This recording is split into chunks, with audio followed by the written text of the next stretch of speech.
Are we good? Yes. The secret to healing your relationship with food. Quite simply, consistency will fix more than you currently realize, more than you know.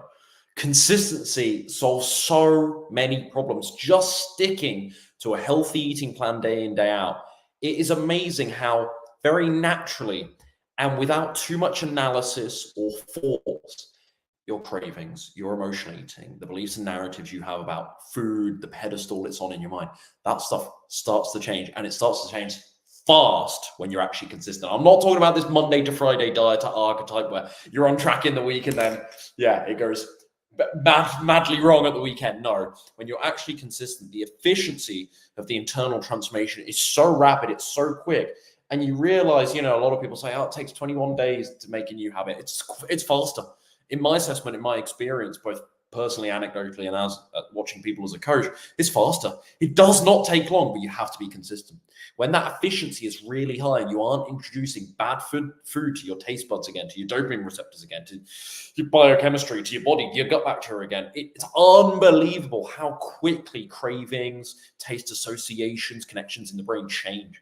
And this is without too much deep work. And this is something I do with my clients, right? We have this whole, in the Slim and Sustain program, this whole sort of philosophy about mental and emotional rewiring. Okay, we want to fix this. We want to improve people's relationship with food and their beliefs around food and identity. And we talk about limiting beliefs and overcoming bad habits and patterns and thought processes, ultimately because we want the person, the client in question, to change so that they're losing weight, but they're also changing with the process, right? It's Slim and Sustain.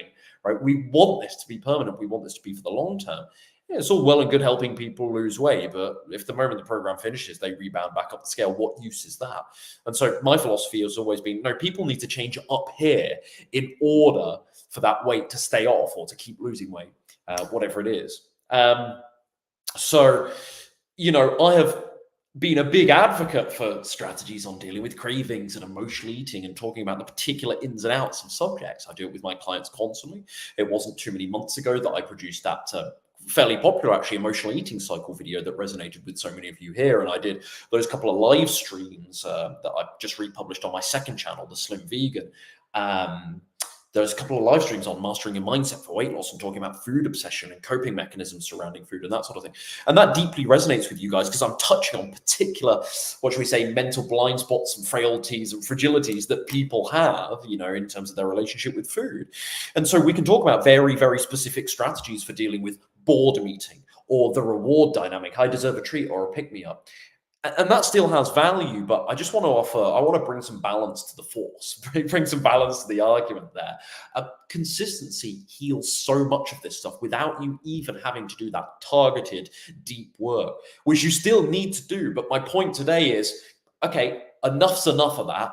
We can talk about strategies to cope with the stresses in your life instead of turning to food. We can talk about tips to speed up the rate of transformation with your taste buds and your gut bacteria, your microbiome. We can talk about particular strategies to address some of the things that are causing you to struggle with particular facets of your psyche around food. But consistency alone will heal so many of these things without you even having to place all that much emphasis on it. When you are just consistent, it's incredible how much you as a person change.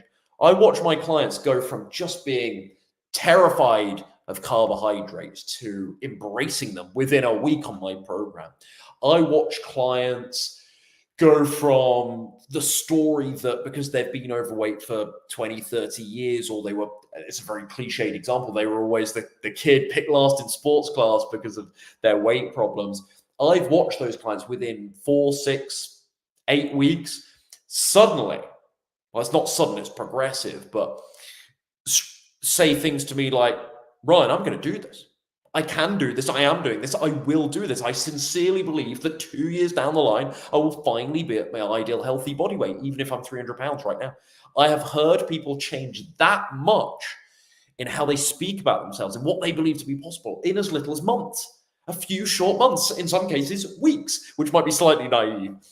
So I'll always play that devil's advocate, but within months. So it's amazing how these things can change. But the caveat is the disclaimer, you must be consistent to go through that internal transformation at an efficient enough rate for those old habits to get rewired, the connections, the associations in your brain, that story that every time you watch a movie, you need popcorn.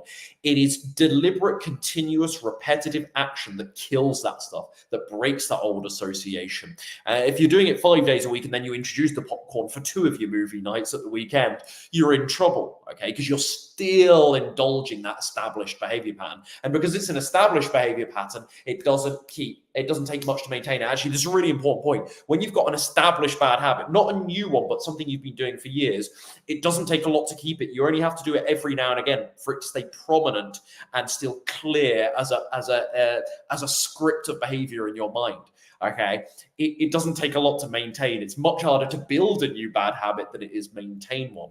And so please keep this in mind as well. That is why abstinence is so powerful for people. And even if it sets up this sort of idea that all or nothing, or it's perfectionistic, what I always say to people is, look, you don't have to abstain forever. That's probably not practical, and it's probably not flexible enough to feel compelling and realistic to you. But for a little short while, to actually allow yourself to change, to take food off its proverbial pedestal, like I say, to break those associations and those triggers that certain emotions or environments or activities send through your brain that tell you, oh, now I need to eat cake because it's someone's birthday, right? Those deeply ingrained beliefs and behaviors and associations with food, like, you will not get rid of those with some indulgence, with a flexible dieting approach. In my experience and assessment, there are people that argue differently, but that's my very staunch view on it. That abstinence, going cold turkey, is so effective for people because the rate at which they can change, even if it's tough at first because they're going deep end approach rather than like a slow gradual baby stepping. I'm like, no, let's get you in the deep end, because the speed at which they change is remarkable. So yeah, the tactics for dealing with cravings are important. Some of the stuff that I give my clients to do, the Combat Your Cravings, workbook that I have my clients work through, some of the stuff I'm putting in the archives, some of the free advice I give out here on Instagram, I am trying to target and overcome particular limiting beliefs and stories around food and bad behavior now. And I'm going to continue to give you guys strategies and tips for this. But it's really important that you understand right now that the biggest thing that will make a difference with your relationship with food is just starting right now, being really consistent for a couple of weeks. Watch yourself change. It's so freaking enthralling, and exciting. So my call to action today is ask yourself, why aren't I inconsistent? Why am I not, more consistent? And what can I do to plug the leaks that cause me to be inconsistent, so I can find a level of consistency that not only gets that scale moving week on week, but more importantly, changes my mindset, my relationship with food, my behavior, so it isn't so much work and it doesn't require so much motivation to actually stay on track with a healthy eating plan, a weight loss regimen. You can apply this out, you can extrapolate this out, of course, to fitness and exercise as well, but we're talking about food here today. So ask yourself, what's it going to take for me to be consistent? Do I need a meal plan? Do I need some accountability? Do I need to join the Slim and Sustain program? You know where the link is down below, right? veganslimandsustain.com. Whatever it is, maybe you don't need me, maybe you need a workout buddy, right? If the problem with your consistency is with workouts, maybe your food's decent as you're watching this right now.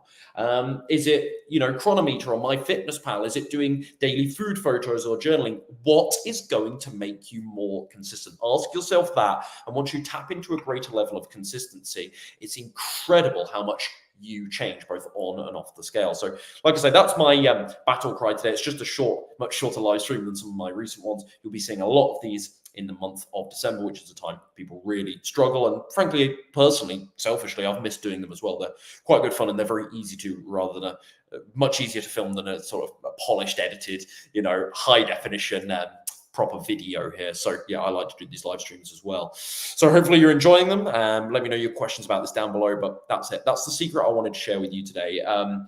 Without you having to delve into each, weakness of your psyche or personality that leaves you exposed to eating, overeating, indulging in naughty foods, you still need to do that stuff without you having to tackle each weakness, like I say, each blind spot, just being consistent as rule number one, will solve a lot of this stuff for you. And then whichever habits and limiting beliefs around food still remain, you can tackle them a little bit more head on. But your step one is to be consistent. Don't worry about how to fix boredom eating if you can't even get a week of being consistent. That can come later, because a lot of your boredom eating will die by being consistent, because you will stop the association that boredom equals food. You'll stop that being the inevitable script in your mind. You'll still experience boredom, but you'll stop it through training yourself to not eat every time when you're bored. So consistency, again, I could just go on and on. I'll go in circles here. So let's wrap up 10 minutes in. Thanks, folks. As always, if you need more help, veganslimandsustain.com. See you soon. See you in the next one. Take care. Enjoy what's left of the weekend.